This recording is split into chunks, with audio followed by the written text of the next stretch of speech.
YS Vivekananda Reddy హత్య కేసులో మరో ట్విస్ట్ చోటు చేసుకుంది. ఈ కేసు సుప్రీంలో ఉండగానే ఇప్పుడు ఈ కేసులో ఒకప్పుడు నిందితుడిగా ఉండి తర్వాత అప్రూవర్గా మారి కొన్ని నిజాలను బయటపెట్టినటువంటి దస్తగిరిని కడప జైల్లో బెదిరించినటువంటి కేసులో ఇప్పుడు ఆంధ్రప్రదేశ్ ప్రభుత్వం ఒక ప్రత్యేకమైనటువంటి టీంని ఏర్పాటు చేసి దాని మీద దర్యాప్తు చేస్తున్నటువంటి నేపథ్యంలో ఆ టీంకి ఇప్పుడు కర్నూలు ఎస్పీ విక్రాంత్ ఆయన బాధ్యతలు చేపట్టారు. ఆయన ఇప్పుడు విచారణ చేపిస్తున్నటువంటి నేపథ్యంలోనే నిజానిజాలన్నీ కూడా త్వరలో వెలుగులోకి వచ్చేటువంటి అవకాశం అయితే స్పష్టంగా ఉందనేటువంటి వార్తలు వస్తున్నాయి. ఈ నేపథ్యంలోనే ఈ అంశం మీద మనం పూర్తి స్థాయిలో విశ్లేషణ చేసుకుందాం. ప్రస్తుతం మనతో పట్టున్నారు ప్రముఖ రాజకీయ విశ్లేషకులు, ప్రముఖ సీనియర్ జర్నలిస్ట్ డివిఎస్ గారు. వారితో మాట్లాడదాం. సార్ నమస్తే సార్. నమస్తే సార్, వైఎస్ వివేకానందరెడ్డి హత్య కేసులో ఒకప్పుడు నిందితుడిగా ఉండి తరువాత అప్రూవర్గా మారి ఎన్నో నిజాలను బయటపెట్టినటువంటి దస్తగిరిని కడప జైల్లో బెదిరించినటువంటి కేసులో ఇప్పుడు ఆంధ్రప్రదేశ్ ప్రభుత్వం ప్రత్యేకమైనటువంటి ఒక కమిటీని ఏర్పాటు చేసింది. ఆ కమిటీకి ఇప్పుడు కర్నూలు ఎస్పీ విక్రాంత్ గారు ఆయన ప్రాతినిధ్యం వహించబోతూ ఉన్నారు. ఏంటి సార్, ఈ కేసులో నిజానిజాలు బయటకు వచ్చేటువంటి అవకాశం ఉందా అంటే ఏం చెప్తారు? వేట అని చెప్పి ఒక సినిమా ఉంటుంది సార్. హంటింగ్ అన్నమాట. అంటే మృగ వేట, మృగాలని వేటాడటం అనేది ఒక పెద్ద ఇదిగా మనం అప్పట్లో టెంపో ఒకటి క్రియేట్ అవుతుంది. చాలా టెన్షన్ గా ఉంటాయి ఆ సినిమాలు కూడా. ఇప్పుడు ఇక్కడ కూడా వేట నడుస్తోందా ఆంధ్రప్రదేశ్ లో? ఏది హంతకుల వేట లేకపోతే క్రిమినల్స్ వేట? మీరు అన్నారు ఇది ఇప్పుడు విక్రాంత్ పాటిల్ ఎస్పీ చుక్కలు చూపిస్తున్నాడా? ఇప్పుడు మనం ఏదో రకంగా వివేకానందరెడ్డి హత్య కేసుల నుంచి బయటపడ్డాం అనుకుంటున్నారు. ఇప్పుడు ఇవాళ నిన్ను వీడని నీడను నేనే, కలగా మెదిలే కథ నేనే అంటూ ఒక పాట ఏదో ఉంటుంది, ఒక దెయ్యం పాట. ఒక ఆత్మ తరుముకొస్తూ ఉంటే ఆ సినిమా నీడలేని ఆడదిలో ఒక పాట.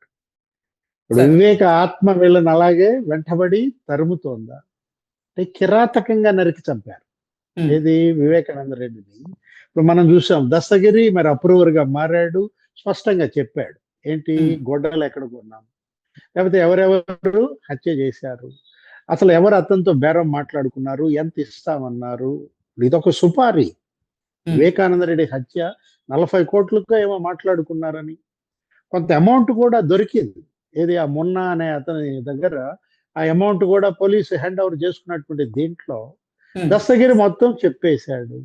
చెప్పేసిన దీంట్లో అతను ఏంటి ఏదో చిన్న చిన్న పెట్టి కేసుల్లో ఏదో జైల్లో ఉన్నట్టున్నాడు. అక్కడ అతనితో మాట్లాడటానికి ఈ డీల్ కుదుర్చుకోవటానికి కావాలని ఆ జైల్లో మెడికల్ క్యాంపు ఆ ముసుగులో వెళ్ళాడు డాక్టర్ చైతన్య రెడ్డి. ఎవరి చైతన్య రెడ్డి? అందులో ఉన్నటువంటి ఆ A5 ఎవరు? దేవిరెడ్డి శివశంకర్ రెడ్డి, మరి ఆయన కొడుకు. వైఎస్ఆర్ కాంగ్రెస్ పార్టీ అతనే రాష్ట్ర ఒక ప్రచార కార్యదర్శి ఏదో ఉంది. దేవిరెడ్డి శివశంకర్ రెడ్డి మరి ఆయన కొడుకు వచ్చి పక్క బ్యారక్ లో దస్తగిరితో మాట్లాడుతూ మరి నీకు 20 కోట్లు ఇస్తాం, నువ్వు ఆ ఎస్పీ రామ్ సింగ్ వాళ్ళ దానిపైన ఈ విధంగా చెప్పు అని చెప్పి వాళ్ళు మాట్లాడుకున్న దీంట్లో సిబిఐ ఎస్పీ మీద రామ్ సింగ్ మీద వీళ్ళు కేసు పెట్టారు. వివేక పిఏ కృష్ణారెడ్డి తీసుకున్నదంటో అది కూడా ఆ కేసు కూడా మళ్ళీ ఆ మధ్య కొంత కదిలింది. కృష్ణారెడ్డిని కూడా పిలిపించారు. ఇది ఎస్పీ రామ్ సింగ్ ని బెదిరించిన కేసులో అది మరి కొంచెం అట్లా వదిలేశారు ప్రస్తుతానికి. ఇప్పుడు ఇది స్పీడ్ అయింది. ఏది చైతన్య రెడ్డి నిజంగా ఆ రోజు జైలుకి వెళ్ళాడా లేదా? అక్కడ ఉన్నటువంటి సీనియర్ డాక్టర్లను వదిలేసి నిన్నగాక మొన్న హాస్పిటల్ పెట్టుకున్నటువంటి ఆ జూనియర్ డాక్టర్ ఎవరు చైతన్య రెడ్డిని అక్కడ అవకాశం ఎందుకు ఇచ్చారు? జైలు సూపరింటెండెంట్ కూడా అక్కడ సస్పెండ్ అయ్యాడు, జైలర్ కూడా అందులో ఆ కేసులో అప్పట్లో. ఇప్పుడు మళ్ళా దానిపైన కమిటీ వేయటం, ఇవాళ రాష్ట్ర ప్రభుత్వం హోంశాఖ ఇప్పుడు విక్రాంత్ పాటిల్ ఆధ్వర్యంలో దాన్ని మళ్ళా తిరగదోడి దాన్ని మళ్ళా పునర్విచారణ చేపట్టడం. ఇప్పుడు డాక్టర్ చైతన్య రెడ్డి ఏంటి అతని అరెస్ట్ తప్పదా? ఇప్పుడు దేవిరెడ్డి శివశంకర్ రెడ్డి మనం చూసాం, ఆయన అరెస్ట్ అయ్యాడు, ఇప్పుడు బెయిల్ పై ఉన్నాడు. బెయిల్ పై ఉన్నాళ్ళు ఉన్న చోట ఉండొచ్చు కదా. ఎవరు? భాస్కర్ రెడ్డి కావచ్చు, దేవిరెడ్డి శివశంకర్ రెడ్డి కావచ్చు. నిన్న జడ్పీటీసీ ఎన్నికలు జరుగుతుంటే పులివెందుల ఒంటిమిట్ట వీళ్ళు వాళ్ళకి ఫోన్లు చేసి బెదిరించడం.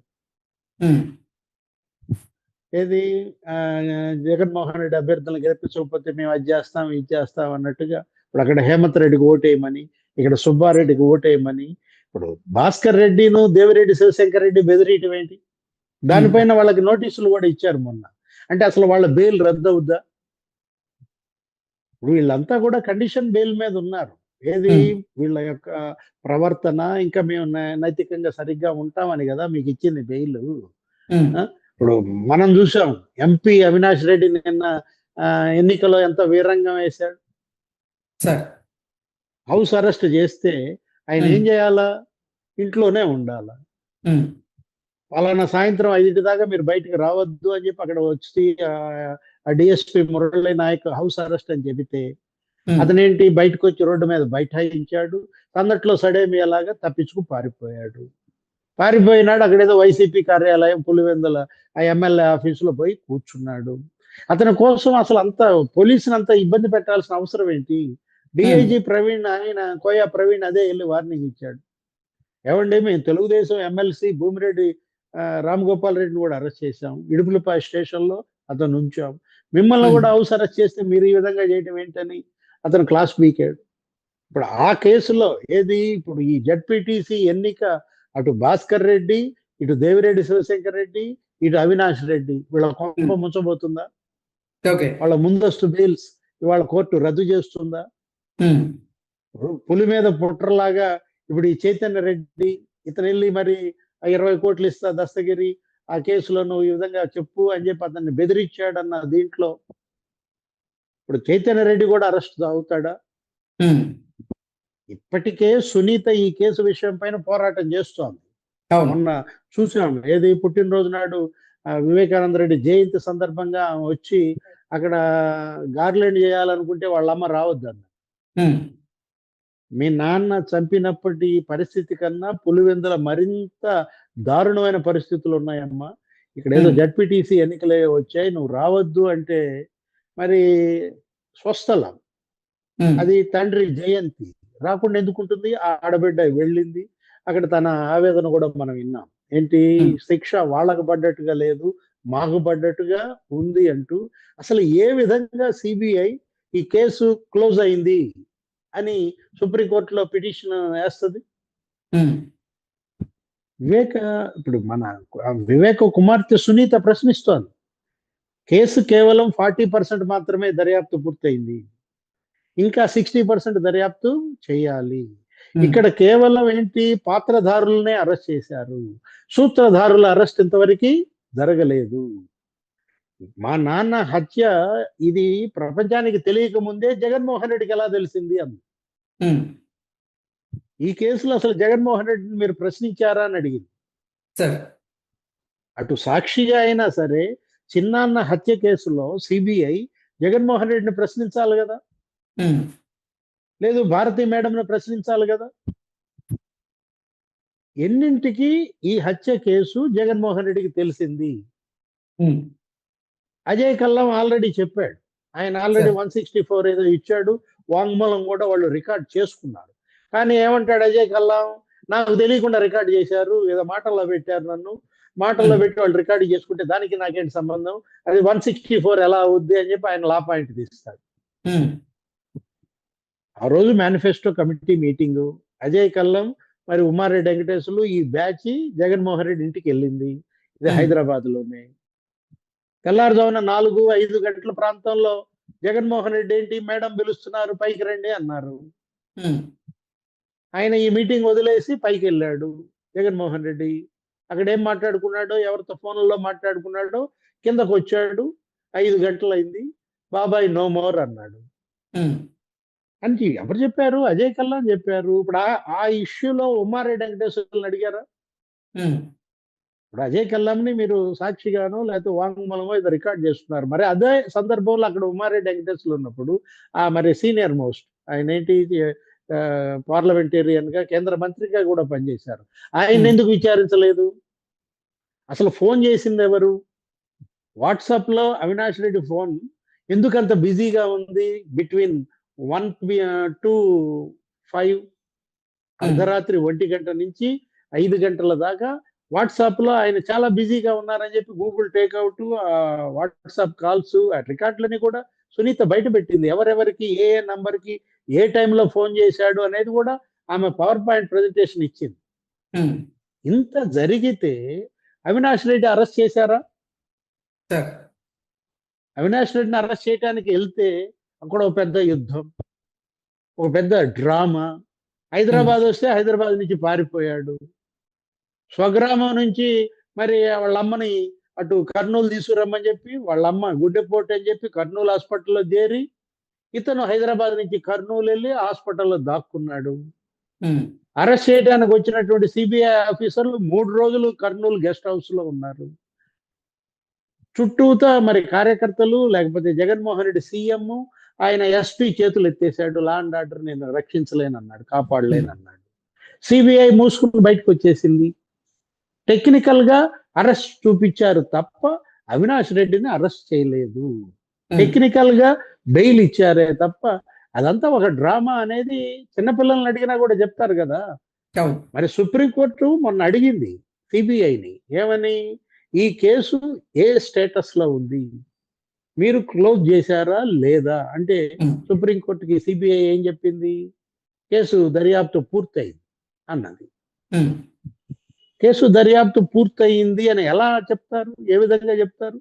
ఉమ్, పాత్రధారుల అరెస్టుతో జరిగిపోయింది. ఇప్పుడు సిబిఐయే చెప్పింది, హైకోర్టుకి ఇచ్చినటువంటి అఫిడవిట్ లో సిబిఐ ఏమని చెప్పింది, జగన్మోహన్ రెడ్డిని ఈ కేసులో విచారించాలి అని చెప్పింది. హైకోర్టులో సిబిఐ వేసినటువంటి అఫిడవిట్ లో ఏమని చెప్పింది, సార్ ఈ కేసులో ఇంకా జగన్మోహన్ రెడ్డిని విచారించాలి అని అఫిడవిట్ వేశారా లేదా?